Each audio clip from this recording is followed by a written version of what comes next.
this guy a co-anchor, but he'd show me up. Anyway, not the guy on the screen. The guy I'm going to talk to is the president's new bank tax legal?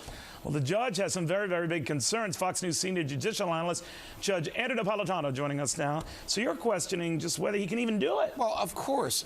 Neil, look, the government is taking money from banks that had borrowed money from them and paid it back with interest, and giving it to other entities that the government gave money to that didn't do well. Let's take an example. General Motors, which is owned by the government, operated by the government, managed by the government. Of course it's not doing well. They want to take money from a bank that did well and give that money to General Motors, effectively. Right. That's not a tax. That is taking from one and giving to the other. If the money went into the government's general coffers to run the government, the courts wouldn't interfere. They can impose taxes almost as high as they want.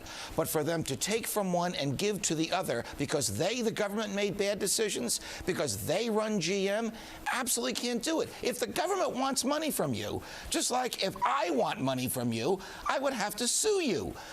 You see, there's this group of rules we're supposed to follow. It's called the Constitution.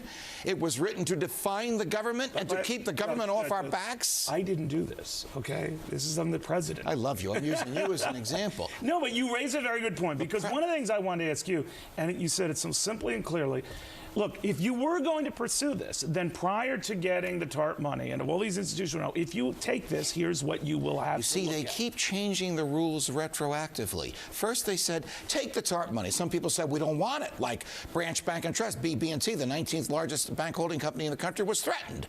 If you don't take this TARP money, we'll audit you, and that'll cost you a fortune. Take the money whether you need it or not, pay it back.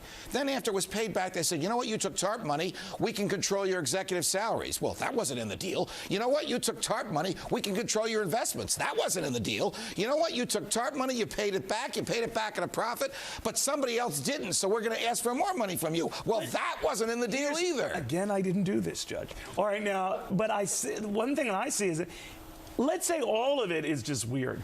What's the weirdest part is then selecting who pays and doesn't. Leaving aside those who've paid this money back with interest and early. Do you know that you are a constitutional scholar without even knowing it? Because the Constitution requires the government to treat similarly situated people in a similar way.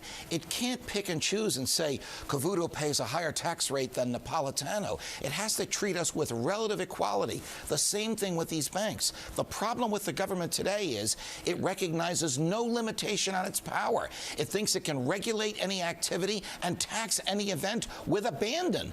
And that's what it's trying to get away with, and the courts will stop it. What if the banks say, we challenge this, we're not going to do it? Now, we haven't heard that from the banks, but can they? Typically, banks cave in. But if a bank stands up and challenges it, it will force the government to defend constitutionally what it has done. And I suggest to you there is no constitutional defense for the government's behavior if what the president proposes becomes law.